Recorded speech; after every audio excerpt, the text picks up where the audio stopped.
You are very welcome along to the very first episode of the Football Pod with Paddy Andrews and Andy Moran. Chaps, how are we doing? How are we getting on? Andy Moran, how are you? How's things in Mayo? Yeah, all is good. All is good. We're nearly back open, which is always a positive, but we're looking forward to football at the weekend. Good stuff. Paddy Andrews, how are things? All good, yeah. Very similar story in the city centre here. It's been great the last few weeks now. A bit of life back in the place as well. So all good outside of football, and the same as Andy. She's looking forward to. It's been a long break since we've seen games, so looking forward to the National League kicking off this weekend. Should be a bit of crack with that. All right. Yeah, we can't wait for the football. We'll come back to the club training this week. We know that Andy Moran is back coaching, and we know that Paddy Andrews is back looking on from the sidelines. So we'll come back to that a little later, and we'll get stuck into it. The Football Pod, lads, this podcast that we're doing is going to be all summer long. It's going to be once a week, we think. We're going to get stuck into various topics. We want your suggestions at home, whoever's listening in. Tweet the boys. Andy Moran is a very active Instagram account, and Paddy Andrews is the king of Twitter. If anyone had seen his sell last night on Twitter, how did it go, Paddy? Was it the quickest full forward line? No. I would say it's the exact opposite of that. It's the slowest full forward line in history between myself and Andy. Like I was all up in the head though. We didn't need the speed. We were one step ahead. We had to be because. No, I wouldn't say we were winning too many 100-meter sprints, Andy. Now, definitely not me at Dublin training anyway. Yeah, I was going up. I said to you there a couple of weeks ago. I was going up Crow Patrick, and the group in front of me were all 40 yards ahead of me, and that was kind of like similar to me at training. I was always the guy 40 yards behind. I think my last year at Mayo, 2019, we were playing, and the boys used to do the 21s to 21s tempos, So my hips were getting so bad at the time. I used to run out to the 45 and come back. I could see James Warren looking at me thinking, what is this? What is this fucking, why is he even here? So yeah, listen, we weren't the quickest, but as Paddy said, it was played in the head. So hopefully we're inside a bit of knowledge. Andy, that look from James Horan sounds so familiar. I would say Jim Gavin would have given me a couple of them towards the end of my time as well.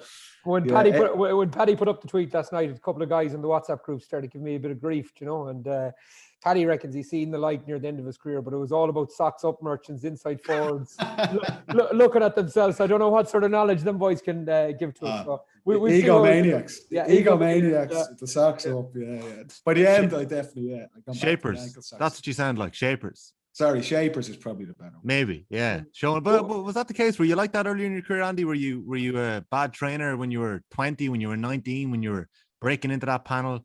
Was it John Mahon was the coach in 04? No, I was.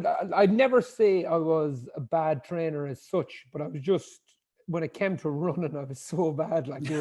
Like when I got injured in around 11, 12, 13, it never, the aerobic capacity never came back. Like never really kind of was a thing for me ever again. Like it was always short starts. If I did long runs, if I did 100-meter runs, I'd hurt my hip or my back would go or something. So it always had to be adjusted, and we were just lucky then. Barry Solon, my mate, came in 15, and he's obviously went on to greater things now, came in strength and conditioning and changed up my training, just helped. So not bad trainer as such, but one of the slowest people ever to play for me, I'd say.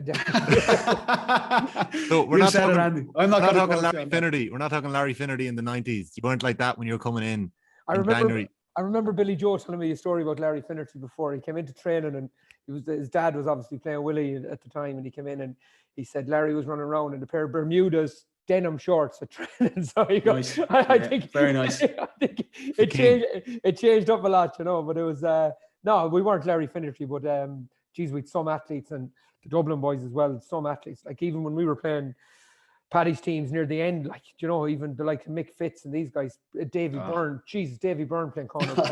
Like it was athletes just galore around them. Yeah. Was that the case, Paddy? Like, what were you like when it came to training? Like, I know you were saying Jim Gavin might be giving you the look every so often, but you'd clock up serious times, serious numbers in games as well.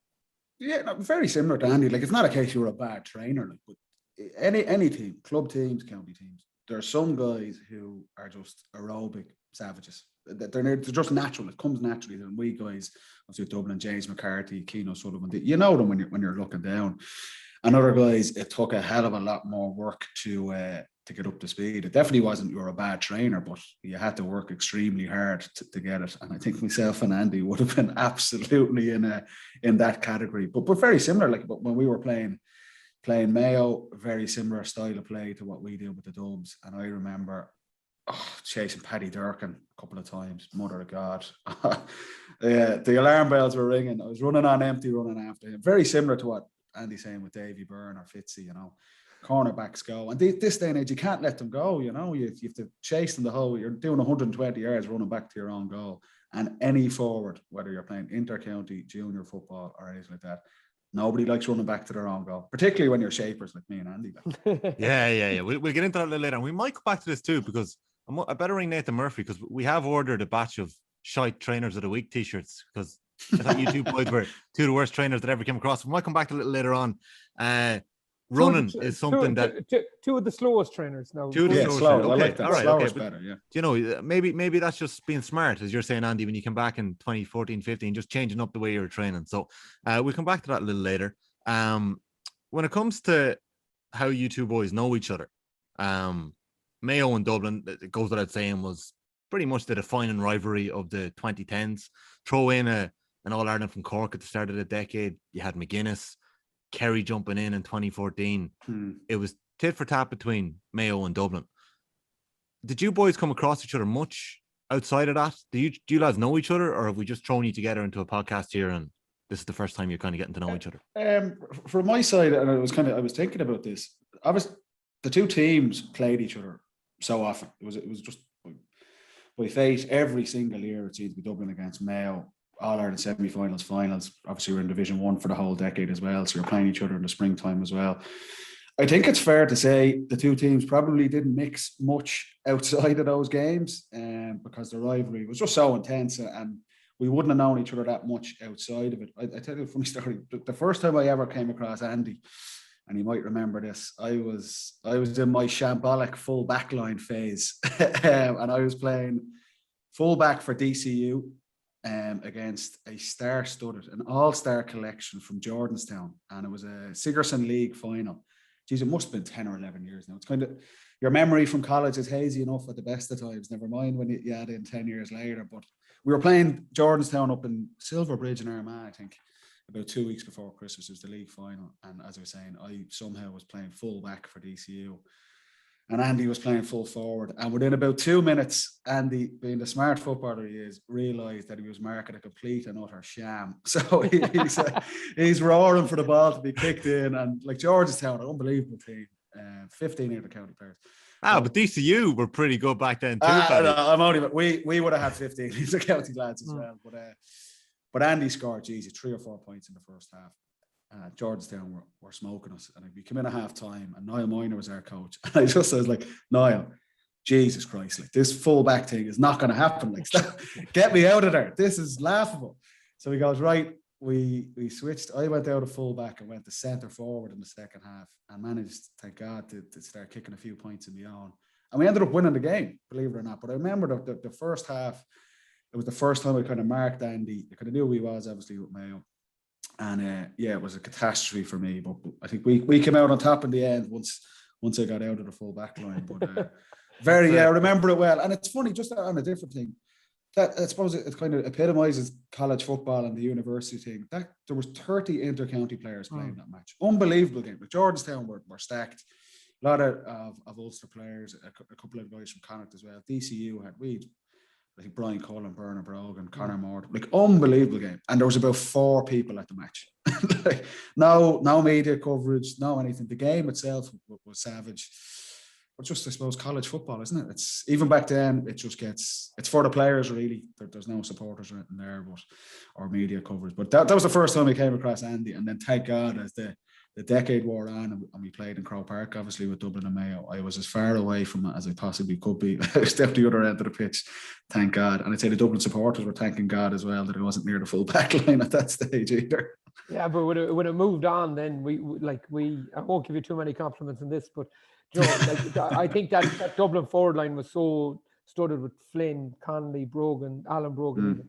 Joe, it was guys, it was all the other fellas. Like, you couldn't just go on that Dublin forward line. The problem with playing Dublin, you couldn't just go, we play a sweeper and we leave it back free, because then you have Jack McCaffrey or James McCarthy free. You couldn't go on the forward line. We kind of 25% mark them. And what people forget about Paddy is that, you know, we always had to put a plan in, and that's how we get to know like 13, I think you got a score or two in the final, but 15, you destroyed us in the replay. I think did you get 5 from play? I think in the replay. Yeah. And you just kind of get to know each players around the place. But it was always the little jobs people did around the place. And we were like, the one strong point Tony Buckley had for us was he always identified the guys that got fellas up the field. So it's very easy for the media to say, right, Bernard is scoring 2-5, Mark Bernard.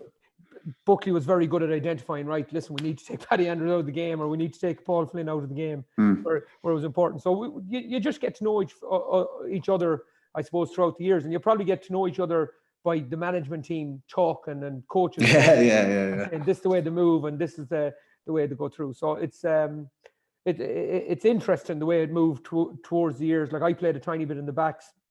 Again, you played wing back for a while, Andy. Yeah, wing back for a while, loose playmaker kind of. Very different to full back, I tell you. Well, I remember. Stroll out in the half back line. I don't know if you remember this, but Kieran McGeaney put Jamie Clark playing wing back a couple of years ago, and the reason that came out, it was a couple of league games, and I can't remember whether I was told this off the record, if I heard it from McGeaney or if I heard it from Clark. But the reason McGeaney did it was so Clark could understand what it was like trying to play ball inside from a wing back role. Give him that perspective of, if you're making these runs, this is what the wing back sees. So did that help you playing wing back? It did, of course. I played there a lot when I was younger, and it was actually John O'Mahony who moved me to midfield and then up front in college. But I couldn't play there because if you had to mark 1-on-1 and someone had pace, I was in trouble. But as soon as I know it well. I know that feeling well. But in 2009, Paddy, I don't know if you remember, everyone, bar Meath, played with a midfielder at wing forward. So it was literally like I was a free man and I could just play and pass. Yeah, no, I remember. Watch the full back line, go in, win breaks off the full back line, lay it off, and it was lovely. It was really enjoyable. Meath won that game, didn't it? I just getting to it, but we got there anyway. It's the last big game they won, Tommy, isn't it? Yeah. The 1 in 10. I don't know if you remember that one against Louth, but anyway. Sorry, yeah. Don't mention the war. We were playing up, and I was marking Patherburn. I playing really well for the first 15 minutes, but my whole game was absolutely screaming at David Heaney to come back and make 4 in the half back line so I could get free. But he, like Crow Park, mad. The game was all over the place. Heaney starts to fatigue after 20-25 minutes. Oh, lads, talk about a lesson. Party's over then, yeah. He ran me twice. Patterburn, some engine that man had. Ran me twice right through the... Still playing. Yeah, I just go, this is my days of wing back. That was the last game I ever played a wing back, to be honest. It's funny, Andy, you know, don't you? I remember mine was probably a little more shambolic. We'd 2009, the quarter final. This is Dublin, yeah. So this is the last time we played. This is Kerry. Line. Yeah. And this is the startled era. Yeah. We lost by about 100 points, and we went into that game. Well, Dublin went in. We thought we were favourites. This classic. Did you really? I think we did. Yeah, for being honest. Really, Kerry had won like 4 All-Irelands that decade. This is like Kerry, the O'Shea's. But this is Kerry with Kennelly. Yeah, no, look, it's great Kennelly, looking back now. Yeah, Tommy Welch, Kieran Donaghy in the full forward line. Never mind Gooch and Declan and Darren. I was there, Tommy. I know the names. But I ended up marking Gooch for that game, and it was like never again. That was the end of that. So yeah, if you don't never want to do a job again, do it really badly, and that's that's what happened. And I was never seeing the full back line again. Thank God. You went on to score. I have it here in front of me all the time, just like all the points scored against Mayo. I think it's 11 or 12 in either All-Ireland semi-finals or finals. So you go on, and we'll come back to both of your careers in different ways over the course of the summer. But that to me is remarkable that you went from 09, marking Colin Cooper in the corner. And I remember having you on after you retired. We had you on the breakfast show to BAM. Oh, yeah. And I was going through a couple of images that day. And all you can see is Gooch with the ball in his hand and you flaking him. And I'm going to put some on screen. We're going through it. That must have been a tough day at the office. Hey, of course it was. Yeah, it was. Anytime you lose a big championship game like that, but we were humiliated, really, to be honest. Like, I remember there was 80,000 there. It was a bank holiday Monday. Look, it's a very famous game. Everyone's kind of spoken about it. That was a big turning point for Dublin. And you kind of think, more so that Mayo and Andy would have had games where you learn a hell of a lot of lessons when you lose big games like that, and that was a big learning curve for us. And would we have went on? Dublin have beaten Kerry 2 years later to win the All Irelands in 2011. That kind of breakthrough All Irelands, they didn't have that kind of lesson in the back of their mind from 2009. It was a big turning point for us. Why did you learn after 2009, and why was it that? I think it's just because you lose a game with 17 points. There's a hell of a lot of lessons to be learned, and just how we played, how we approached games. Like I say, we probably thought we did. We thought we were better than what we were. That was a kind of a running theme with Dublin at that time. We hadn't won All Irelands or anything over that period. So, look, I think it's the same in any sport, and with teams now, it's very difficult for any team to come through and win an All Ireland straight off the bat. It's usually a process. It's usually a journey of you get close a couple of times. There's a couple of setbacks. You might change coaches. You might new players come in and things like that. But that's all part of getting over the line. Like it's so rare. I can't remember the last time a team, particularly in GAA or hurling, has come in and just won the All Ireland completely out of the bat. You need to lose probably a couple of big games and learn the lessons from that to get over the line eventually. Probably, I suppose Armagh probably had the semi-finals in 99 and 2000. Yeah, exactly. Yeah. When I was kind of being facetious there when I was saying you thought you were favourites. Like Dublin were in All Ireland semi-finals in 06. I think even 08. 6 and 7. 6 and 7 when Pillar was coaching them. Tyrone. The year before we played Tyrone and Pillar's last game.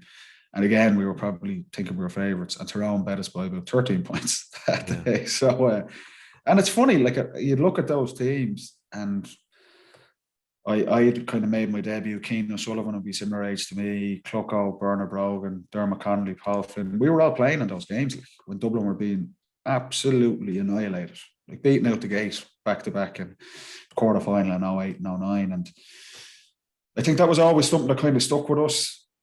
Later, when we were fortunate enough to start having success through under Pat and then under with Jim, when we started winning All Irelands regularly, you never forget those games that you lose by that much. You never forget that feeling. And it's funny, people might remember, but like we got some bad beatings as well before it was all sunshine and roses towards the end as well, So big lesson, but look, it's the same in any sport. I remember thinking back even them times, and you could see you coming though. You won Leinster. Like I think you only lost one Leinster in about, from about 6 to about 11. Even at that time, you could see you coming, and everyone was like, "If the win one, we're in big trouble here."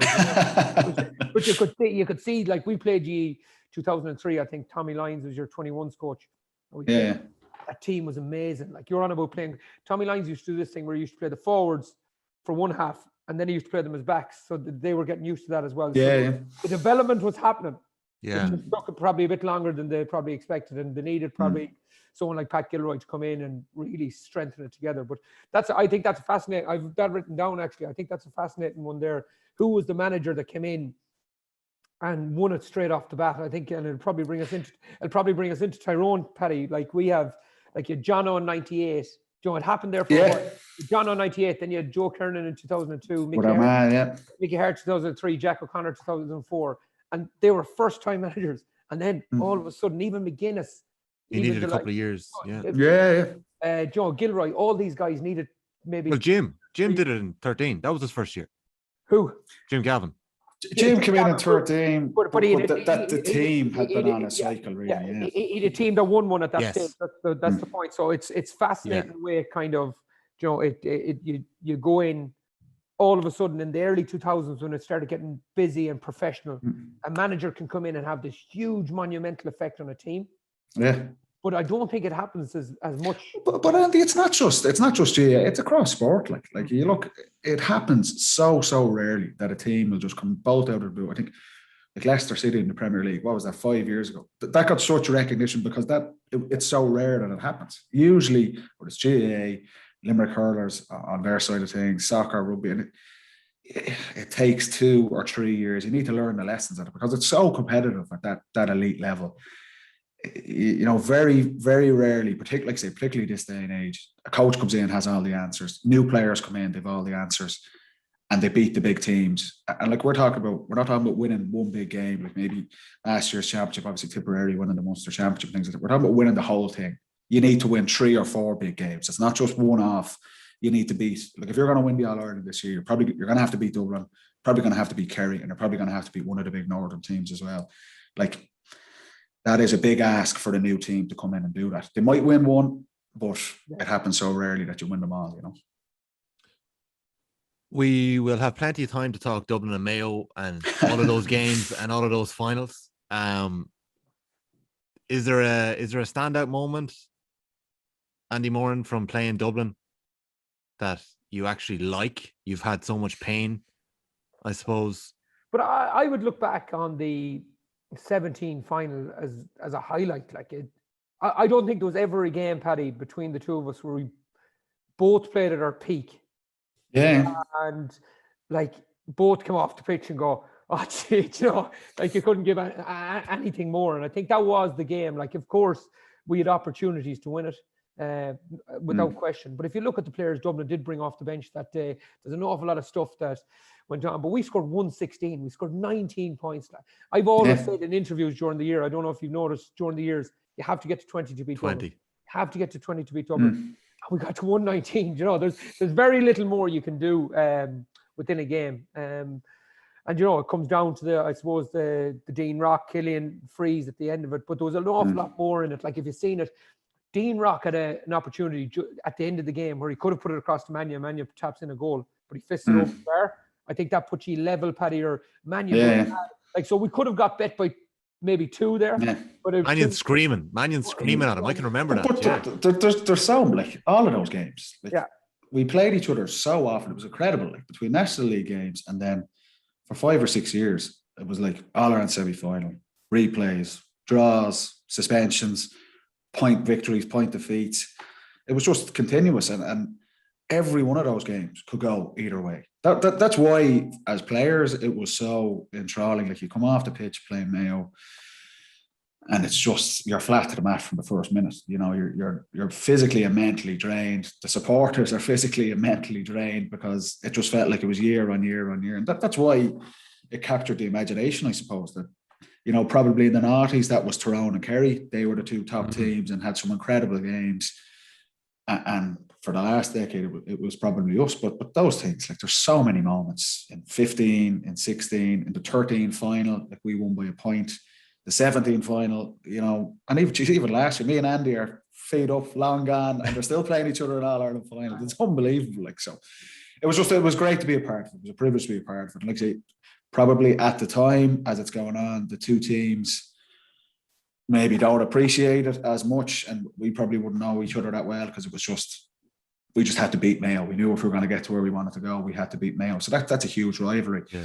And it's only now when you step out and kind of have catch up with Andy over the last few weeks and stuff like that. It's great to be able to look back. And like the current players now, they're not thinking that way. But yeah, when you finish up, it's nice to be able to look back and geez, there were some games. Yeah. Well, as a neutral and a Mead man, I was always crying for Mayo to win just one of them. as somebody who works no surprise there. Like yeah. Like it always felt like it needed a Mayo win, but maybe it didn't. Maybe that performance in 17, maybe the story is much more about the journey that those finals went on. I watched back the 2013 final last week just out of interest, and Andy, we're going to have to talk about a travesty here, and it's actually around Paddy Andrews' career. Go on. It may not be a good moment for you, but Bernard Brogan's goal, you remember it, Andy, don't you? Paul Flynn, long ball in, right? Brogan flicks it over Henley. Whoever the cameraman was that day screwed over Paddy Andrews. Because I was getting that. Colin Boyle, listen to this. Colin Boyle is breaking out with the ball. The ball spills, and as it's coming to Paddy Andrews, the camera changes, so you can't tell how it ends up in Paul Flynn's hand, and he puts it into Bernard Brogan. It looks like it ricochets off his knee and it goes into Flinner's hand. I asked Paddy yesterday, and he reckons he chipped it into Flinner's hand. Did you have a bird's eye view of that, Andy? Did you see what happened that day? No, I don't go back that part of the country at all. It's around halfway, yeah. Yeah, but I think the fascinating one about it, though, Tommy, is like using the racehorse analogy. Like, you know, the second place horse that can get up to the nose, but the first fella just knows how to win.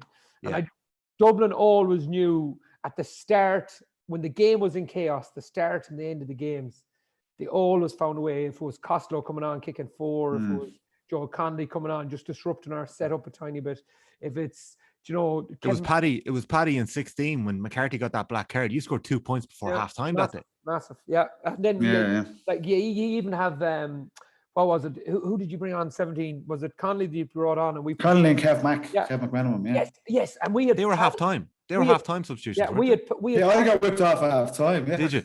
But we shambles. I don't remember that match. Paddy, that day we had Paddy Durkin on Mannion, and he was he was doing a really good tagging job. Yeah. Paddy goes across on Kevin Mack or Conley. I can't remember which one. Mannion scored 3 or 4 in the second half. Absolute nails us for the first 10 minutes. So it's little. But it's funny you said like that goal you were talking about, Tommy. That's the first half of the 13th final. We were under pressure. Like Mayo were Andy well Moran on top. Well, Andy Keith Higgins running the show. Yeah, and Andy kicked the point. Mayo were 3 or 4 up. Yeah, and we got that goal. And that goal, funnily enough, we weren't going well.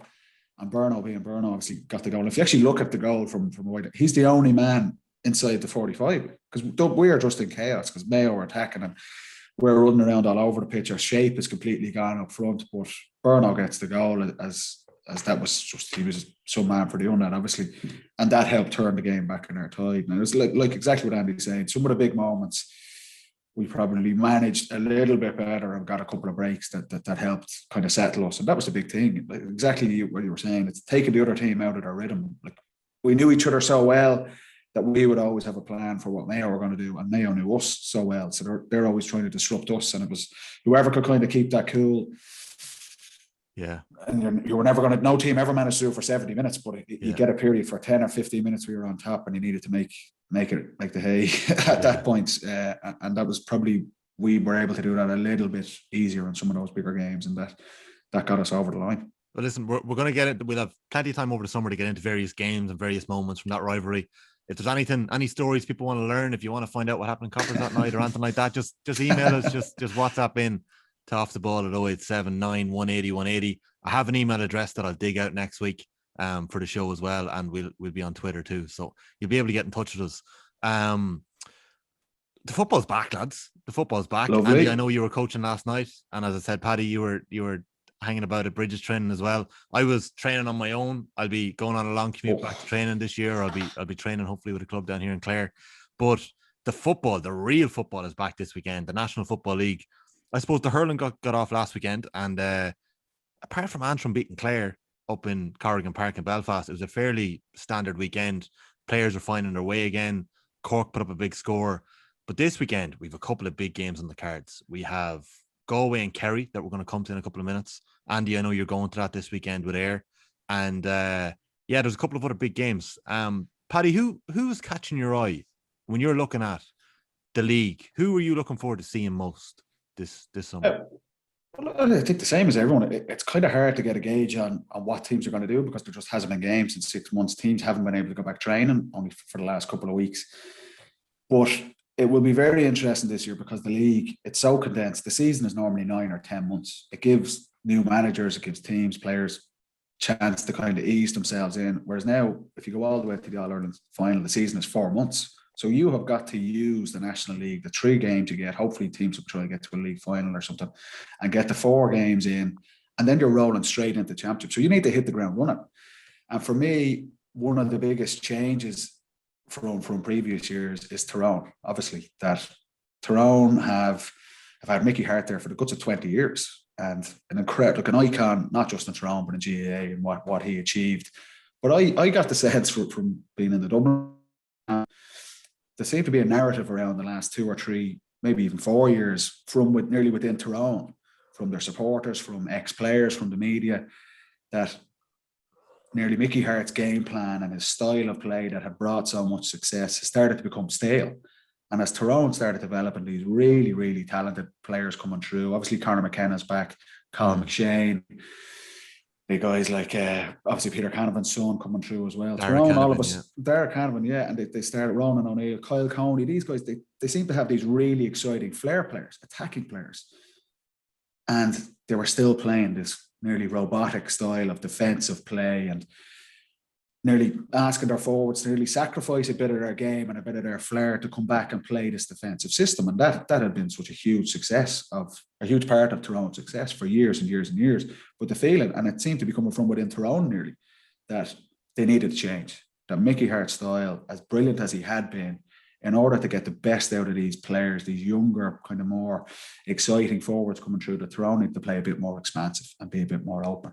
So, lo and behold, Mickey's moved on, and you've got Fergal Logan and Brian Dewar coming in this year, have worked with a lot of those underage guys. They had success. They won the under-21 All-Ireland.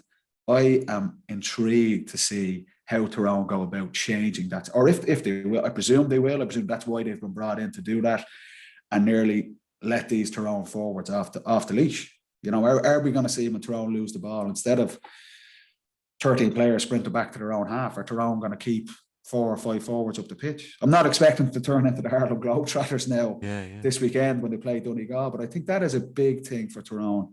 The sense seemed to be that if they could find that balance between their traditional defensive side, but also get the best out of McKenna, get the best out of Cadman, get the best out of McShane, that they could take that next step and win the All-Ireland. And to be honest, from my point of view, with looking with my Dublin hat on, the style of play they were playing with Mickey towards the end, I don't think that was going to win an All-Ireland. I agree to an extent with that. As brilliant as Mickey Harte was, and as the talented players Tyrone had, you cannot play that defensively and hope to win against Dublin and Kerry, because the best teams are comfortable on the ball. They're used to playing against that sort of defensive style. So Tyrone needed to change. They needed to play a bit more expansive, and I think they have the players to do that. So I'm intrigued to see the balance they try and fix. And it's going to be very difficult. They went 6. Did they go 6 points clear on you at the start of the All-Ireland final? And anyone at home was like, what's going on here? Yeah, well, we played them at 17 in the semi-final, and they played that type of defensive style. And we were really prepared for it. We ended up winning the game by 14 or 15 points. And they started to try and tweak it. But it's, like I say, that was a philosophy they had and those players had for years and years and years. It's very hard to change a game plan overnight. Did they ever rattle? Did they ever rattle you? Like when you think of Tyrone in the 2000s, you think of Darragh O'Shea lying on the ground, that iconic image. And you have Kevin Hughes and McGuigan and Dooher and whoever else around them. And like it was that manic intensity from Tyrone. But that wasn't happening in 17 and 18. No, to be honest. And look, I think if you look at the 2018 final when they got a good start on us, that was Dublin were going for 4 All-Irelands in a row at that time. You know, we were a very experienced team. Our coaches, our players, we weren't overly concerned with it because we felt that their style of play wasn't going to be enough to outscore us over 70 minutes. Like Andy was saying earlier, you know, if you want to win the All-Ireland, you've got to be able to put up a score that kind of 118, 119, 20 points to win a game. And we felt we'd always have enough against that type of defensive system that we'd be comfortable enough on the ball to break it down. And look, I kind of got the sense of that, but it seemed to be, like I say, the coverage in the media kind of coverage, even ex-Tyrone players, that seemed to be the sense that they wanted to change something and try something a bit new and kind of let these players off the leash. So that I think it's very interesting to see the balance they try and strike from the really positive aspects of the defensive style being really hard to play against. But can they get McKenna and McShane and Canavan and these guys to start racking up 4, 5, 6 points from play? And that I feel that would put Tyrone into right into the All-Ireland category. But it's finding that balance, and it's very, very difficult to do, particularly this season. Like, you have no time to do it. You know, when you're talking about a cultural shift, especially, yeah, like when you're talking huge. about one manager changing, like Andy in Mayo, like did you have 6, 7 managers across your time at Mayo? Would you be looking in on Tyrone and thinking that Dooher and Logan can turn it around straight away, or should they be trying to? I think it's going to be difficult for them. I think they probably have a better chance than Mickey Harte, for the simple reason is that team in the noughties was Mickey Harte's team. Yeah. He managed them at minor, he managed them at under 21, then brought them into senior. He could adjust that team and he trusted them with everything.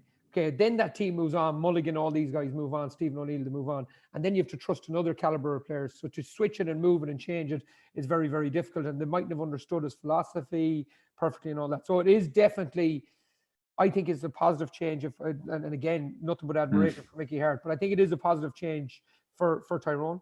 That management team with Peter Canavan, and I'd say he's in around the background as well.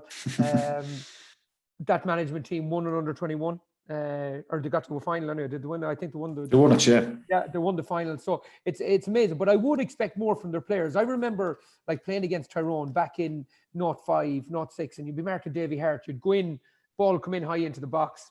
You'd go in and attack. Big Pascal or Divine would catch it. Yeah. You'd look around, and Davy Harte would be standing out on the wing, Yeah. He wasn't coming in marking me because he trusted Gormley, and they had like Gormley would tell him, "Get out of here! What are you doing in here?" And then he's gone on me, and he's scoring a point or two, and you're struggling, and then you're under pressure. But players, Mark Bradley, we mentioned McKenna, McShane, huge players. Mark Bradley is 1-on-1 with Michael Murphy last year on the 13-yard line, and he kicks it over the bar. I'm just go at him. It's Michael Murphy or Mark Bradley. You're 5'5". Yeah. Joe, just step him and go for it. Huge moment within the game. Didn't take it on. Kicks a point. Lovely. You get your point. But Andy, I think that's always that seems to be the sense that they were nearly playing within themselves. 100%. That it was this is the structure. This is the structure we play. It's the system, the defensive system first is trouble, and they weren't taking. I felt they weren't taking risks, and great. And maybe that comes from the messages from the coach and, like say, Mickey Harte, maybe not, you don't know, trusting them enough, or the players not understanding, or just that little bit, they're maybe not all on the same wavelength. And they just seem to be conservative in how they're playing. Defense came first, and that's fine. That's fine in a way, but the players they have, the talented forwards they have, can they let them off the leash a bit? Because I think that would be a big shift for Tyrone, and that's why it's interesting to see how they go about it. And if your performance indicators, Paddy, are we need to score 20 points to win this game here, you take on your mindset is different there. Yeah. But if you're trying to win it with 13 or 14 points, then sit back, hold the lead, you'll struggle even on a wet day. So, like what I would say, Mark Bradley, I think he's a hugely impressive footballer. He's one guy that really needs to take off this year. They're waiting for him. It's now time for him to take off. And then I think the one huge advantage Tyrone have on everyone else, and talking to a Dub, this is interesting because Cluxton gave them such an advantage over the years, right? But Morgan is a huge advantage. Like he's huge. It's like an extra player, like, to be fair, in terms of the defensive transitions and stuff. Centre forward for his club or a sweeper for his club. He's an intelligent outfield player, and he's got the goalkeeping skills to go with it. And the one thing with Morgan too, he's a header. Like he's matured over the years. Like he's got, like you to the crowd. Yeah. He's got. I'll tell you a story about that now in a minute. But he like he's matured over the years now. He's a really good keeper. Last year when they were playing against Donegal, I don't know if you remember, Murphy's on the edge of the square, American McNamee. Morgan wins the ball out in front of the two boys. Like he knows the game. You know what I'm saying? So it definitely that extra. And I think that's the way goalkeeping is going to go, lads. I think it's going to go more advanced. I think they're going to push on. And if you can create them 2v1s on the overlap all the time, I think you've got a huge chance. I was last game I played in Healy Park 19. I'm coming and Aidan O'Shea shouting at me. He said, leave the keeper at it. So I leave Morgan at it, right? I go to America, go at him. He outruns me because he's rapid. And he swings this one over from 35, 40 yards without sight of sight. He runs the field. Yeah, I remember seeing it. He's running back to the goal. And we've won well. We've won well at the time. And he goes, the man marked me around these parts more. And he goes, Jesus Christ. He's got that exuberance about him. Like, and he started roaring, laughing. And McNamee started laughing too. But they've got that, Joe. They've got that. I think he's a huge advantage. I think he's matured enough now to really take the game on. And I think it's going to be the new way a goalie's going to play into the future. Well, they do have the raw materials. Like when you talk about Ronan McNamee there, like that's a presence of full back. You've got Morgan. You're mentioning a lad like Mark Bradley. Paddy, you've spoken about Darragh Canavan. Who knows if Darragh Canavan can stand up and show the form and the talent that he's shown on under 20 level. But Conor McKenna, like we didn't see McShane last year, but Conor McKenna is somebody you'd pay to watch play football. He is an exciting footballer. And that's like, it was amazing. I thought the impact he had so quickly in terms of coming back, whatever. And we're playing a different sport for a couple of years, and to come back, it's like it takes time to kind of find that sharpness, get up to speed. You nearly play a couple of club games and to kind of get ease yourself back in. But he came in and had an impact at the highest level straight away. And you would have to say you'd expect him only to get better this season. McShane coming back, a big loss from the previous year. I think he won an All-Star that year. He's kind of revitalised. Revitalised, re-energised playing on the edge of the square. And that's like, I don't think there's ever been an issue. And that's why you seem to get the sense of frustration from Tyrone supporters nearly, that they can see that they have these tools at their disposal. And that is that is the big challenge for Logan and Dewar coming in, is how do we get the best out of them without sacrificing the best parts of the previous game plan of being really hard to play against and really hard to stop. And ultimately, it's not just Tyrone. I think it's interesting because they've new coaches, but there's probably 3 or 4 of the top teams that are looking to find that balance in order to take the next step and really get into contention with Dublin for the All-Ireland. But just on McKenna, Tommy, there before you move on, like I come from a club where we lost 2 players originally to Australian rules, Pearson, Keane, Hanley. Keane is home. But like for a county like Mayo, it's a big football. Pierce Hanley was incredible. She was in DCU with us. Yeah, DCU, unbelievable. But to lose a player of that, like he was the best player. Like you know when you say. Yeah, he was unbelievable. So where would he have played if Pearson at home, and would he played half forward in 11 and 13, 14? 3, 6, 8, 9, 11. He could play anywhere. Anywhere in the middle, yeah. Like he played full forward against Roscommon under 21 when he was 18. Scores 9 points. Like incredible player. Nash in Meath, I'm sure the same. Yeah. But you look at the impact Marty Clark had in Down. Yeah. When he came home in 10. It was nearly like putting Kieran MacDonald in his pomp into the Down team and then they're bringing that kind of professionalism, culture, like the stuff that Dublin are so far ahead of everybody else with. They're bringing that back into a team, which does give you a chance. Do you know what I'm saying? Was there ever a chance of Hanley coming home? Ever? I hope there's still a chance of him coming home. He's 40 now, but we're still going to try and get him home. I still hope. But like, was there ever a chance? Maybe once, but no, not really. He'd have made some difference, I have to say. Yeah. Jesus. Like he was in DCU with us for 2 years before he went to Brisbane. He would have been a phenomenal, and you know, the type of player nearly Mayo were crying out for as well. Just so athletic, a real scoring threat. And like Kevin McLaughlin kind of did that to an extent in the half forward line, but if you had Pierce Hanley with him, those 2 guys in there, and then Andy and Killian inside, and obviously Aidan O'Shea. Look, it would have been.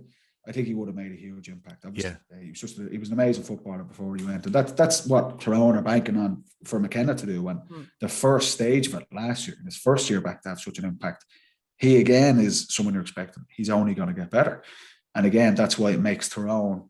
We don't know because we haven't seen anything to date, but they are very interesting to watch over the first couple of rounds of the league and see what are they actually trying to do. Is there a big change, or have they said the time is too tight, there's not enough window, and we'll just kind of carry on with the same style under Mickey Harte? I think that would be disappointing for Tyrone to do that, but you'll get a sense for this weekend when they play Donegal. And Paddy, they have to put one over Donegal at the weekend because it's big. Donegal have this on them. The last couple, definitely. And Tyrone need to put a number on them, you know. And like they're on the same side of the draw, and I take my time in saying that because my Garden's in Cavan, and Cavan are the Ulster winners, and Tyrone are playing Cavan the first day out. So you know you've got. Is there going to be a bit of shadow boxing this weekend? It's hard to know. We're not going to get into Donegal this week, boys. We're not going to get into Donegal. You don't think so? Not enough time for shadow boxing. You're probably right. So we're going to keep score of the Division 1 and Division 2 games for this week anyway, and see how we get on. Who are you calling in a word? Tyrone or Donegal on Saturday at 5:00? Paddy. Tyrone. Andy. Tyrone. Now I'm hearing Donegal are absolutely flying. So one word, Andy. One word. Tyrone. Grand. Yeah. I'm picking Donegal. We will move on. So, Andy, when I ask you to pick out a team this week that you're keeping an eye on, you're obviously going to Galway and Kerry. So as a Mayo man, what's it been like watching Galway? Probably think they're good enough to get there, but not get there over the last decade. Like they came close-ish under Kevin Walsh, I would say. Kevin Walsh brought them really far. There were stages in that Dublin, that All-Ireland semi-final that they came really close to Rattle in Dublin. I thought, maybe not. Maybe Comer and Cluxon that clash in towards the goal, but I remember watching that All-Ireland semi-final. I was watching on the phone that day, and Galway didn't really. I don't think Galway showed up that day. I don't think they did. I don't know what you felt, Paddy, playing that game against Galway. But how has it been watching Galway over the last couple of years? Can Pádraig Joyce bring them on another level this year? And is that next level an All-Ireland title, or what is success for Galway? Is it just to get to an All-Ireland semi-final? Well, I think the way it's knockout championship, I think it's going to be huge. You have to win your province first. So obviously Connacht is very competitive with Roscommon Division 1 team, Galway Division 1 team, and Mayo just slipped out of Division 1 as well. So I think it's going to be hugely competitive. But what's very interesting with Galway is Pádraig Joyce, of course, and then you have John Divley on top of it. So John Divley winning 2 Sigersons with UCD. Very bright guy, played centre back on that Galway 98 team. So I think that I think they're very interesting to watch. They're in that group with I think it's Dublin, Kerry, and then they're in that group with Mayo, Galway, Tyrone just after. And I think it's a great championship. Hold on, will Mayo not be in that top group? They're in the All-Ireland final last year. I said Mayo. Jeez, I wouldn't leave Mayo. I thought you said. He's getting in trouble already. Look, no, he's getting in trouble already. No, it's Dublin, Kerry. I think then there's a group. Okay. No, that's you have to be respectful to, I suppose, the transitional period of the Mayo team that's going through at the minute, and giving them a chance to get back up there. But they're a good side and they're really good players coming through. So I'm definitely not writing them off. But the Galway thing is very interesting. The key for Galway, in my opinion, is Damien Comer. They have to, whatever they do, and we'll talk about Geaney for Kerry in a few minutes. But Comer's absolutely key, lads. You've Shane Walsh there, who's very robust, really good player, and he can stay a class player, but he can stay healthy a lot of the time. You have Conroy now, who was always a very good footballer. Yeah. Well, I have huge respect for, but he is now the footballer he always wanted to be. He was outstanding against Mayo last year. He was amazing. What do you mean by that? The footballer he always wanted to be? Well, he always had this potential. He always had the talent when he was younger. But sometimes it comes later in a fella's career. He just realizes, okay, I wasn't doing this well. My nutrition wasn't good enough. I wasn't sleeping well enough. I wasn't training hard enough. And I don't know if you remember, but Conroy got a bad injury maybe 24 months ago. Yeah, it was leg, yeah. Yeah, very bad injury. And I guarantee you that straightened him a tiny bit. And he said, right, what do I need to do to get back? How do I get back? He played so well for Galway last year, but they reckon he was the best player in the whole club championship last year in Galway too. So this wasn't just a flash. He's ready to go. But to make that good now, you need the tripod effect. You need Comer or one of them at full forward, and you need the 2 boys outside so that you have that link. But at the minute, Galway just don't have that. They're relying on 2 guys to kick all their scores. And they're struggling with it. Now, I would say that Kevin Walsh deserves huge credit, lads. I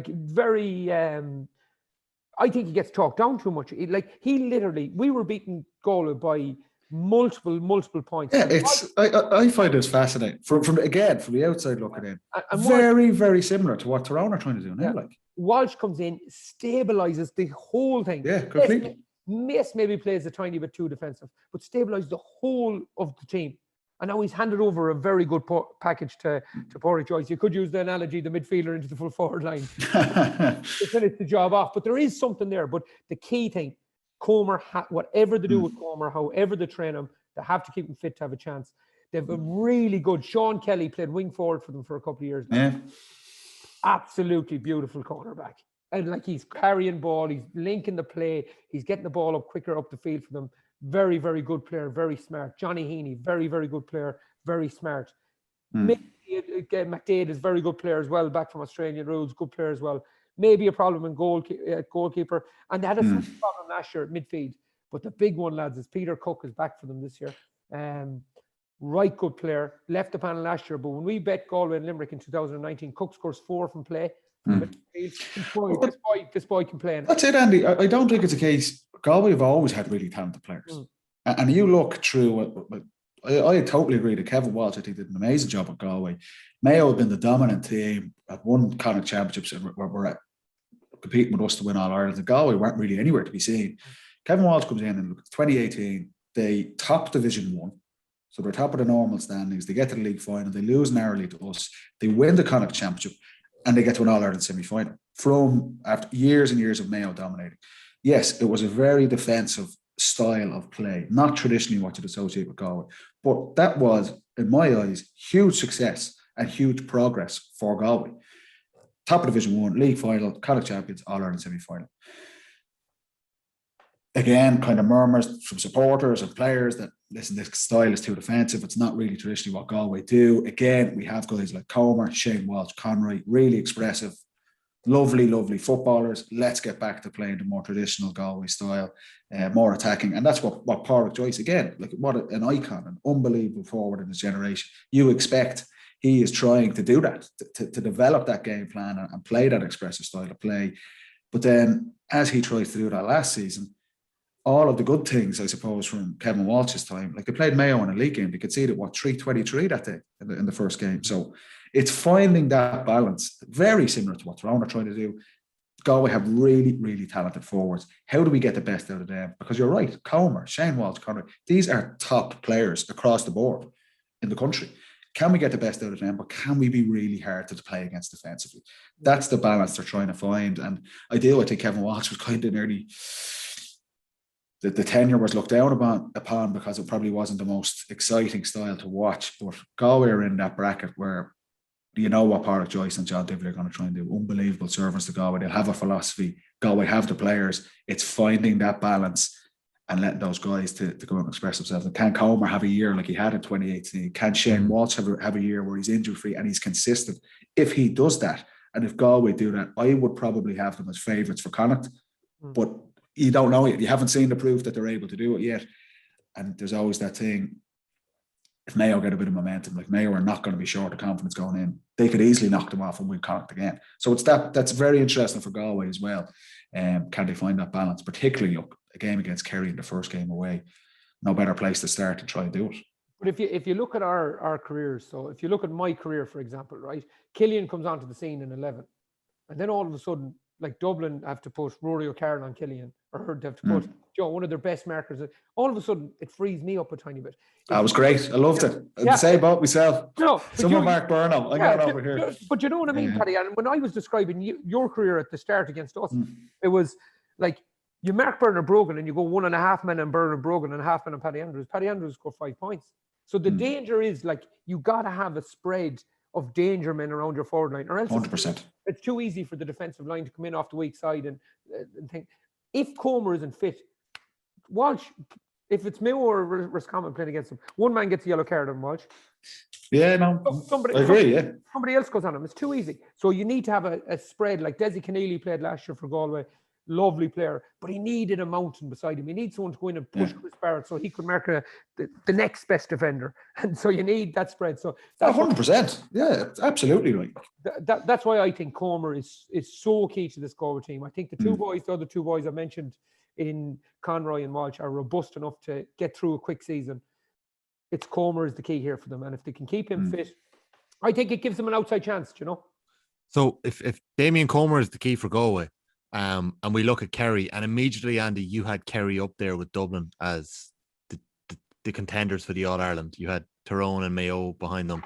Paddy, I'd hazard a guess that you probably have Kerry up there as well. Are we giving Kerry too much credit to put them in there? I don't think so. On the basis, like traditionally, like they were very close to beating Dublin in 2019. Very, very close. You know, a couple of minutes away from that, or less, a minute probably away in the first day of 2019 from winning the All-Ireland. Last year was a disaster for them in terms of losing that game to Cork. But they have, very similar to Galway, amazingly talented footballers. And in David Clifford, they have arguably the best forward in the country. But no more so than when Andy talking about how Galway can get the best out of their forward unit as a whole, as opposed to putting all your eggs in the Damien Comer basket. And by Comer being there and playing well, it allows the other forwards to thrive. I felt last year, as good as Clifford is, and he is spectacular, that there's nearly an over-reliance on him already at his age. And I sense that he feels that, and he can nearly start forcing shots. Now, he can take shots from anywhere, and probably 8 times out of 10 he scores them. But you're thinking, why does he need to take that shot on? And I liken it to Kerry at their best was the Naughties team. And Gooch was a similar, like a phenomenon, the best forward in the game. But Gooch knew he had Kieran Donaghy and he Donica Walsh and he Declan O'Sullivan. They had an unbelievable forward unit. So Gooch realised, if I'm not going to score 1-5, I can then start linking the play, and Donaghy can score 1-3, or Declan O'Sullivan come through with 1-4. And exactly what Andy's saying, if you stop Gooch, the other guys are going to tear you apart instead. Whereas there seems to be nearly a complacency in the Kerry forward line, whether it's intentional or not, that because Clifford is so good, just kick the ball into him. You see it in the Cork game last year. What did Kerry score? 10 or 11 points. There's an over-reliance on him, and that's why Kerry at their best need to have, yes, Clifford playing well, but where are the other 2 or 3 standout forwards to take the pressure off him?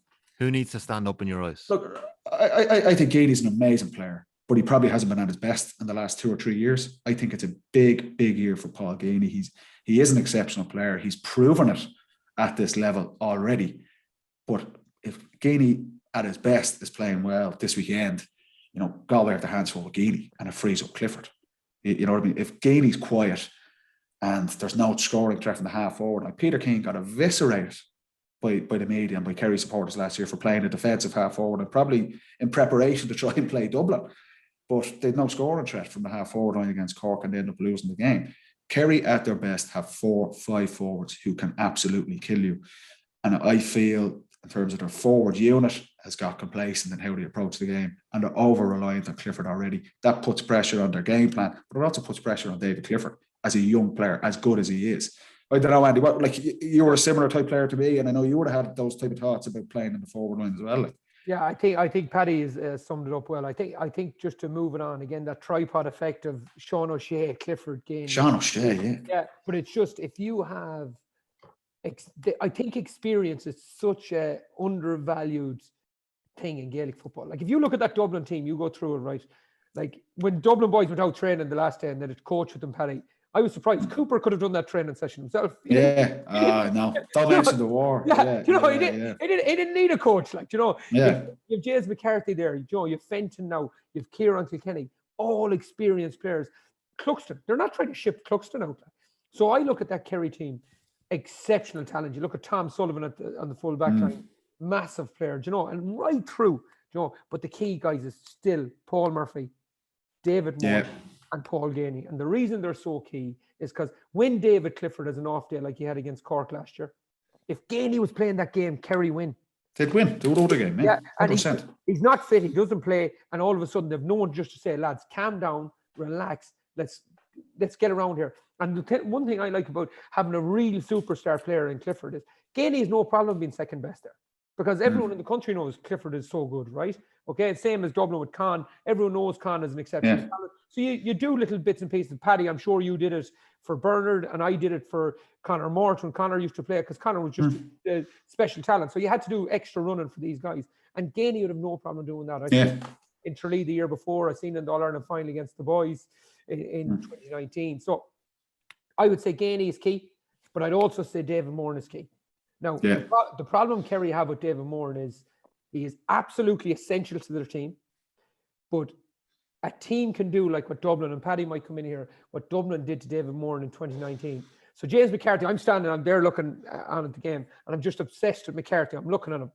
And he's in on the full forward line, like running David Moran. He doesn't even want the ball. I'm like, what is that book doing? After about 20 minutes, I cop on. He's just burning Moran out of it. I don't know if it was a plan, Paddy. He's just burning Moran's legs. Left, right, moving. All of a sudden, Dublin kick a wider score. Moran needs to run back out to the middle of the field, and he's on his knees. He's gone, Was it a plan? Was it a plan, Paddy? I just think that's probably naturally James's game anyway. And that's they're talking, like you're saying, about how do you go and beat Dublin and things like that. We know David Moran is essential to Kerry. What a player, like in terms of his quality on the ball, him providing the bullets for the guys inside. He is such a key player on that. But if you're Peter Keane, you're going, I don't want David Moran sprinting 100 yards up and down the pitch. One, it's not his natural game. He's not very good at doing that. You want to get the best out of your key players. And it always comes back to that. Can Kerry get Jack Barry or someone else in midfield to do that role? And that's exactly what Andy's saying in terms of, or particularly in a forward unit. You can't have 6 guys that want to do the same thing. You need balance in the team. David Moran, he's at his best when he's winning kickouts and he's on the ball and he's spraying 40, 50-yard kick passes into a lethal full forward line. David Moran is not at his best when he's doing mass runs up and down the middle of the pitch. He becomes an average player because that's not his game. And that's what I think for Kerry throughout the National League. I don't think Kerry are going to be overly concerned about winning the National League. I think they're in a bracket with Dublin. They're using the National League to can they find another midfielder? Can they find a back who's horrible to play against? They've lost Peter Crowley. Can they get someone in there? And can Geaney get back to his best? And can they find a forward to supplement that? So that's what they're looking at. When you boys are talking about Geaney there, am I dumbing down the role a bit when I'm saying that you want Geaney to be the facilitator? Or what do you want? Do you want him to be the number one man? Because for me, sometimes he's not going to be the number 19, like Geaney, well, not the number one man, but maybe the first runner, maybe he's a leader. Is it a leader you're looking for? Because in 19, Geaney didn't score the first day around in the All-Ireland final. He had a savage day in the second game, but he didn't score in the first All-Ireland final. And that's it. And some days Clifford is going to be taken out of it. And that's when you need Geaney to come in. You need them to supplement each other. Now, you don't go into Paul Geaney and say, right, Geaney, you're the second best. Geaney does his job. I think naturally as a forward, Paddy definitely knew with Bernard, like with Killian, with Conor Mort, I definitely knew it at times as well. Do you know what I'm saying? But you need fellas to do different jobs. So if we look at go on. But that's the experience, Andy, we're talking. And that's the challenge for Tyrone or Galway, these guys. But Kerry have that experience. Peter Keane has been there. Geaney has been around the block. He's been one of the top forwards. If I use my example for playing with Dublin, I was playing full forward, but I was never a scorer for us. And the reason being, Bernard Brogan's standing there beside me, or Dean Rock is standing there beside me. They are the most lethal pair of finishers, or Paul Mannion or Con O'Callaghan. And I understood that, okay, my role, the way Dublin are playing, let's kick the ball up the pitch. I might have to make that first run 40 yards out and collect the ball from our halfbacks or midfielders, probably 45 or 50 yards from goal. Now, I'm not in a particularly dangerous position then, but that is a key role to play, because I can turn then, and our assassins, our lethal finishers, are now inside the 21. And I can kick the ball to Burno or to Con or to Mannion, the same way Andy would have done it with Mort or with Killian O'Connor later on. I understood that I was never going to score 5 or 6 points from play, really. Maybe in some days you can, and we're not telling Geaney, or not saying to Geaney, you're not going to score, but it's linking with your other forwards. If Geaney stands there and Clifford's not there, then of course he's one of the main men. He should be staying close to goal. But it's finding the balance between the teams. If you have 6 forwards who want to stand there on the edge of the square and kick scores themselves, that is not going to work. You are not going to win All-Irelands with that. And Geaney, as good as he is, because he is an exceptional player, probably needs to work a bit better with Clifford, because Clifford's the main man, and that's just the way it is. And you need to suck that up. I'm sure they do. I'm not saying they don't, but I think they can definitely get better at it, and they need to get better at it if they're gonna win the All-Ireland. Yeah, I'd have looked a lot, Tommy, at Geaney as a player when I was playing, and I'd been trying to learn stuff off him. I remember he did a really cute thing against in one game. I can't remember the year, where he stayed really out wide against Paddy. You know, and I was just watching his movement and where he was going and how he was moving in behind Mick Fitz or Johnny Cooper at the time. And it was just, I just thought it was really smart. So I don't think this needs to be a toll thing to Geaney. Yeah, he knows. Geaney now is at the age, he's at the brightness, he's a smart guy. He wants to win All Irelands. I think he'd be, it's just a natural thing you would do as a player, I think, and they've played together now enough. As Paddy says, he needs to get a bit more form back. And he needs to go. He needs to keep fit. But with what?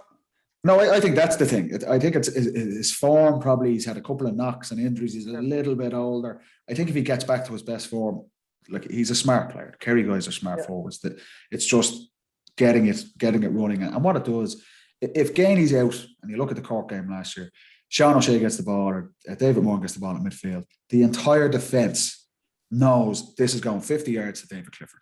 Yeah. The element of surprise is gone. The threat is all on one player, one side of the pitch.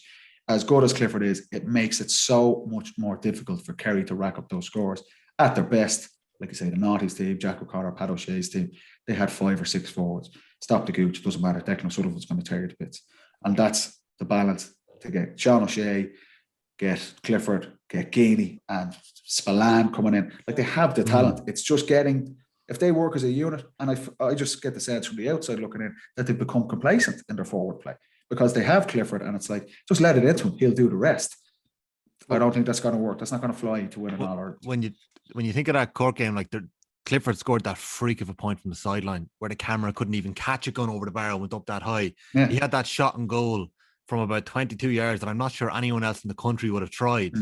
But, like, when you think of that game, they were forcing it. David Moran had those 2 bombs in extra time, because that's probably it. Geaney missing is probably so. I'm actually, I hope Paul Geaney's playing at the weekend, because I want to see this come to fruition. Sorry, lawyer, this podcast is just useless, basically. Anything else on Kerry Galway before we move on? Just to come back to the David Moran point, and not to harbour on it, but, like, you either want, like, the temptation here now is to play Jack Barry and Diarmuid O'Connor in the middle of the field. Yeah. And where does Moran go? To me, you shouldn't do that. You have to put Moran in there, because you need to get the ball into the 2 boys. Okay, so you need a feeder, but you need to if you want to play a player like David Moran, you need to put a protector there with him now.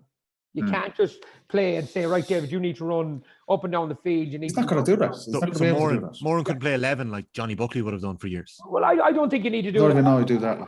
I remember when, right, so I'll give you an example from my playing career. I play inside forward 16 and 17. I'm out of the team. I've no chance of getting back into the team. I'm a 5-minute man at the end of the, by absolute, I don't know what happened. The gods were looking down at me, right? And just get in for the Kildare game. And basically all that happened, the most important player in my career at the end of my career was a guy called Jason Doherty, right? And he just literally did the running for me.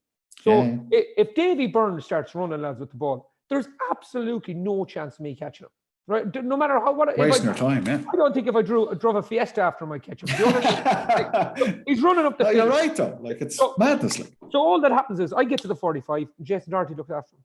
And now all of a sudden I'm in the full back line, marking maybe a Jack McCaffrey who's trying to cover for Davy Byrne. And now I've like I'm marking a wing back, and that's what you want to do. You want to create, so you put in a protection for David Moran.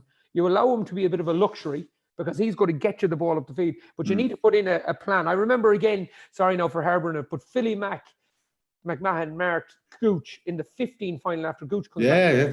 Now, you can't come back from the cruciate and be aerobically fit enough to mark Philly McMahon in his pomp. You couldn't do it because the madman would just keep going forward. He destroyed Aiden in the semi-final, didn't he, in the replay? Yeah. In the All-Ireland replay that year, yeah. Similar story, just going forward, attacking. You have Johnny Buckley standing in the centre forward, marking Keane O'Sullivan, who's not going to move from 6. Now, why not just let Gooch mark Sullivan and let Buckley run after Madness.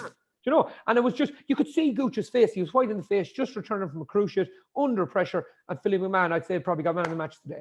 So if you're going to play Moran, you want him to be your playmaker, you want him to be in the middle of the field, you put protection around him, and you see, can you get the two boys into the Geaneys, the Donohues, the Cliffords, the Sean O'Shea's, and see how it develops then from there. But that, Andy, is the key thing why I put Kerry in that bracket. And you were asking Tommy, are they contenders? Of course they're contenders. They're a little bit further down the path than some of those other teams. Yeah. Peter Keane is there for the 3rd year now. Those players, Clifford, Geaney, Moran, they're experienced players.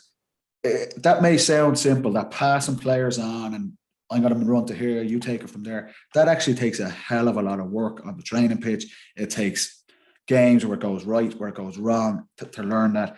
That's the challenge for a team like Tyrone or Galway under Pádraig, that they're very much in its infancy. Those teams, their journey they're on, their game plan, their strategy is very much in its infancy. They're not going to get time in the training pitch this summer.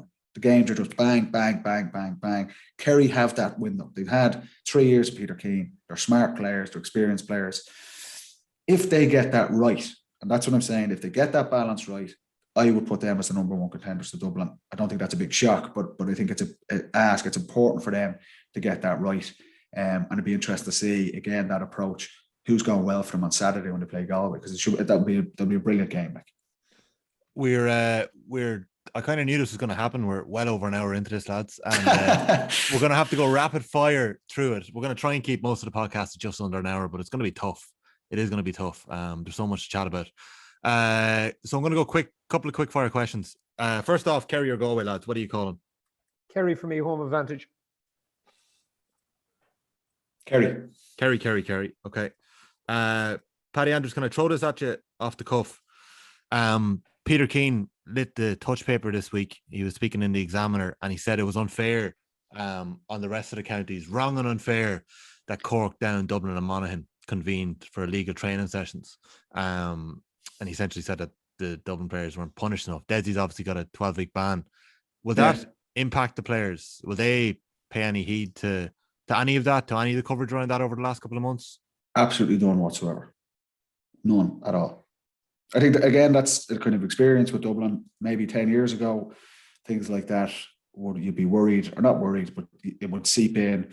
I think one of the key things that Dublin have done through Pat, through Jim, and now with Desi, we're not concerned. The players are not concerned about what Peter Keane says or what the media will say. I wouldn't say, I didn't really even know about that. I definitely don't think the players would know about it.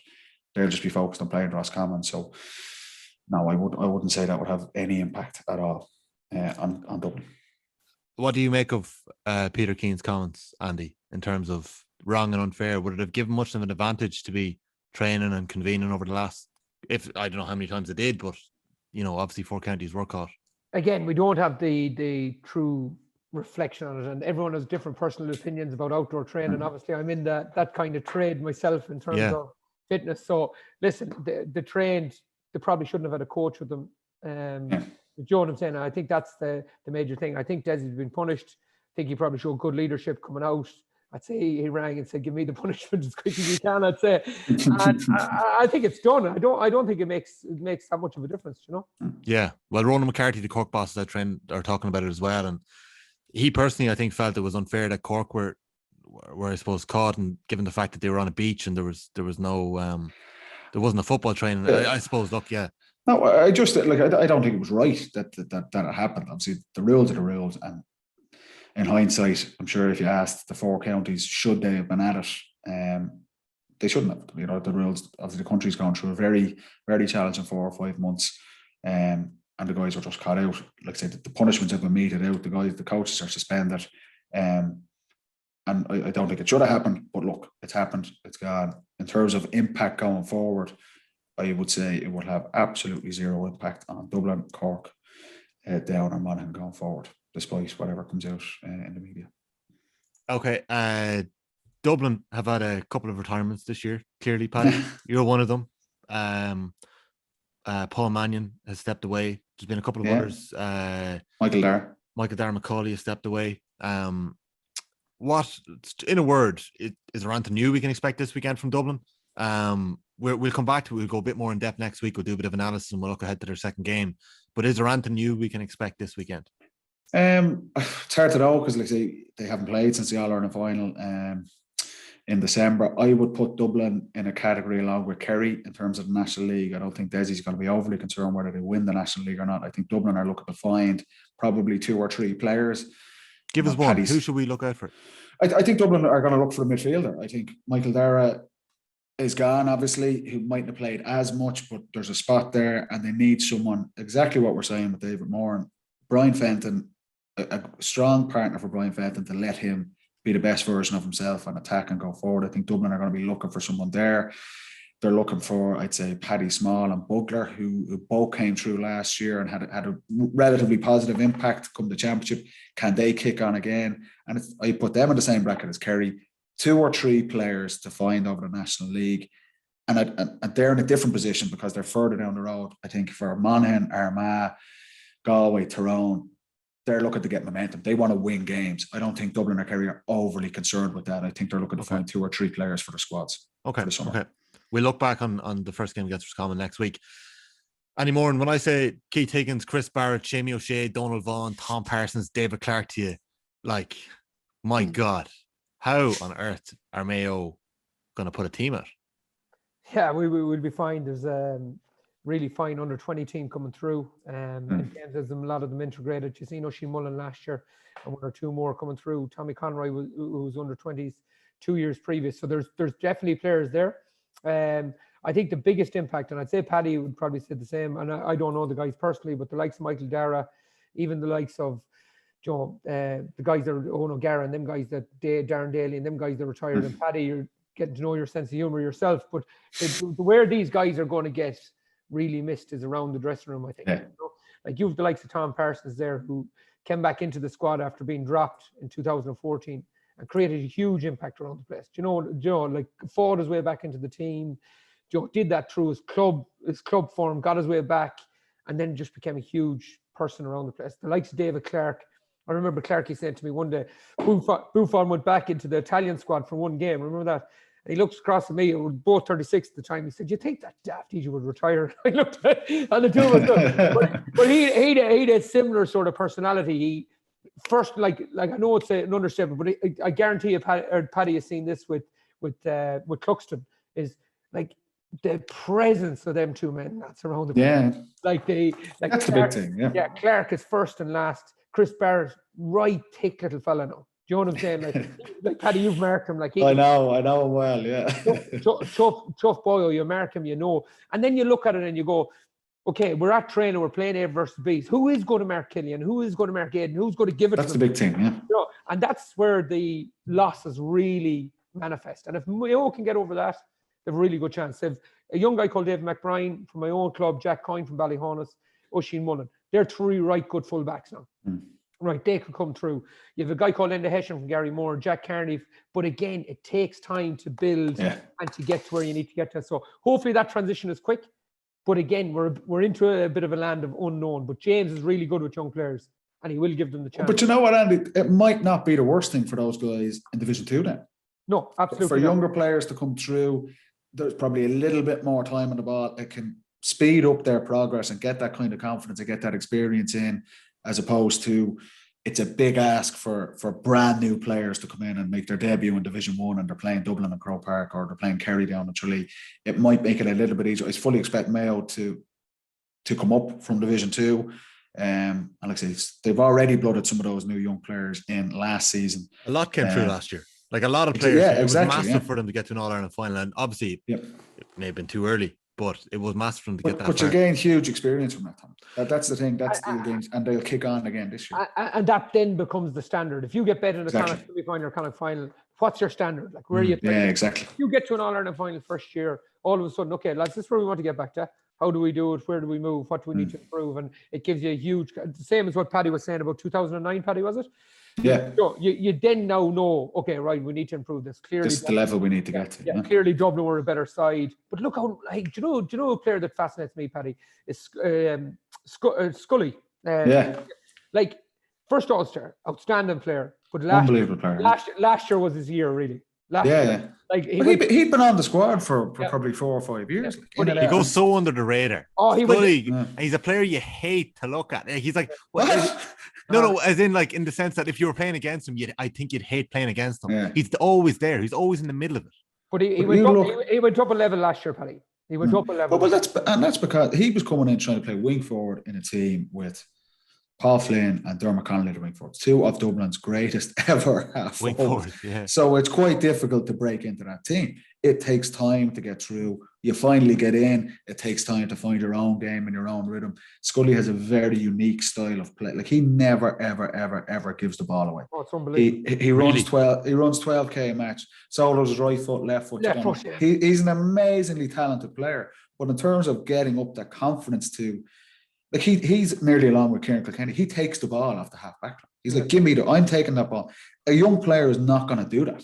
It takes time to develop that experience. Whereas now, if Mick Fitz is coming out with the ball or whoever, Philly McMahon is coming out with the ball, Scully is going, give me I'm taking that ball.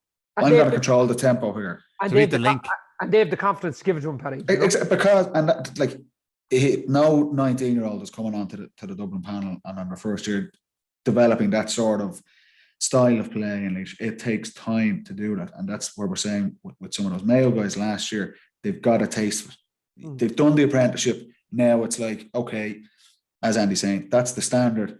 How do we up it a notch? Yeah. And that's, like I said, it takes time. We started off this pod, we're talking about a bolt from the blue. It's unlikely, but Scully is like a poster boy example of that. He's probably been in the squad maybe 5-6 years, and he wins an All-Star last year for the first time. You know, takes time. Okay. I'd like to go get more into the likes of Niall Scully and what he can bring this year. And you touched on Bugler and maybe even Brian Howard. What are they going to do this year in 2021? It'll be interesting to see how far they can step up. Will we just rattle through the predictions and we'll just keep note of them, keep track of them and see how we get on? Yeah, go on. Really quickly, Mayo down. Mayo. Andy, Jesus, come on. Hoping for a positive start. Mayo. I'm going to call down just to go against you. Cork and Kildare in Division 2. Where's that on? It's in Semple Stadium. I'm going to go Kildare. I'm hoping for something out of Kildare with Jack O'Connor. I'm going to go Kildare with that one. Although Cork are looking to push on as well, but I'll go with Jacko for that one. Yeah, I was going to go Kildare, but I have to go something different than them. So I'll go with Keane O'Neill on this one. Cork. Yeah, I don't know where to go with this one. Cork obviously had 2 bad injuries a couple of weeks ago. I think Kieran Sheehan and Hurley have something in them. I think there's something in them. Yeah, they do. I'm going to go with Cork. I think they're going to back it up from last year. Monaghan Armagh. This will be a dog of a game. Where's that on? In Brewster Park in Fermanagh. Ah, beautiful. I'm going to go with Armagh. We had Geezer on the show this morning. Don Heath's in there. He's going to make an impact, I think. I'm going to go with Armagh. I got to go with Monaghan for that. Okay. Yeah, I'm going to go. Where is it? It is in Brewster Park in Fermanagh, isn't it? Fermanagh. Yeah, Brewster Park. Yeah, okay. I'm going to go Monaghan for Donny Buckley. I think he'll have a bigger impact than. Okay, yeah, Buckley. There's a couple of coaches we touched on Dooher and Logan this week. We want to get into a bit of Donny Buckley next week and other coaches around the county. Meath and Westmeath. Sure. What do we have to say here? That's in Park Talton. Meath for me. Meath definitely for that one. Yeah, I'd say. I'm going to pick Meath, and then Clare and Laois. We're not going to get into Division 3 and 4 predictions this week because we're an hour and a half into this podcast. So Clare and Laois in Cusack Park on Sunday. I think Laois are going to win that. I like Colin Collins. Go with Clare. I'm going to go with Clare. I'm going to say Clare as well. Yeah. Right, lads. That was very enjoyable. I've kept you long enough. First podcast down. What could possibly go wrong? So, is there any other business? I suppose we were talking earlier on about training and being back playing football this year. Paddy, you're not playing any club football this year, are you? I don't know as of yet. I'll see. Paddy's kind of hanging together at the minute, but look, I think I'll miss it. I haven't missed it the first couple of months since I retired. Are you waiting to feel that kind of want to go back? Yeah, and I'm definitely waiting for that because I don't have it now. No, I done kind of 12 or 13 years with Dublin. I'll see. It depends if the body's all right. And I'll see later on in the summer. Yeah. By the way, your clubmate Philly Ryan is obviously lining out for Tipperary this year. So he's a 2015 All-Ireland winner with Dublin. We didn't get time for that, and we will come back to it, but we'll keep an eye on Philly and how he'll get on this year. Yeah, it'd be interesting to see how he goes. Yeah. Andy, is there any dubs out there with Mayo heritage that you could bring in? You could draft in. I don't know. The Baskels and the Brogans. The Baskels and the Brogans. The Brogans would have been nice though. Yeah, if you got them, you'd have been doing all right. The Baskels are from Westport, so should we made County Meath? Never mind Dublin. We never even mentioned Roscommon and Dublin. What are you backing there? Roscommon have been the forgotten team in this podcast. Yeah, I don't know whether that's because Andy Moran just doesn't like them. We won't go there now. We won't. I think the first part anyway. Paddy, I had that one in the contract, not to mention that. His agent had it sorted. So we'll. I think we'll come back to Roscommon. I think later, if we're going to talk about coaches, we're going to have to mention. We're going to have to mention Poacher in with Roscommon. I think. Definitely. Huge coup for Roscommon. I think Dublin this week, obviously, but I think Roscommon are dangerous with Poacher involved with them. You know. Okay. The Connacht Championship is very because any one of those three teams could win it. Yeah. Okay. Dublin. If anyone out there thinks they have somebody who deserves a Shite Trainer of the Week top that they'd like to wear around a training, let us know. You can get in touch with any of us on Twitter. We'll give you the email next week for the show, and you can let us know because we're getting them done up. They're going to be good. We're doing it because the two lads told me they were Shite Trainers when they were playing football. but actually, technically, we might have to change that. We might have to change that to be slow trainers. Like just slow trainers. Andy Moran's running the gym. Really, How could he be a really Shite Trainer? He's running the gym. Jesus, Andy, yeah. Jeez. I didn't say I train many in the gym. I run the gym. Brilliant stuff. Okay, that's episode 1 of the Football Pod. Please do subscribe. You will get us every Wednesday. We're going to bring you some quality insights and analysis across the summer here. Andy Moran, Paddy Andrews, thank you very much. Thanks, guys. Sound, lads. Same time next week. Bye-bye.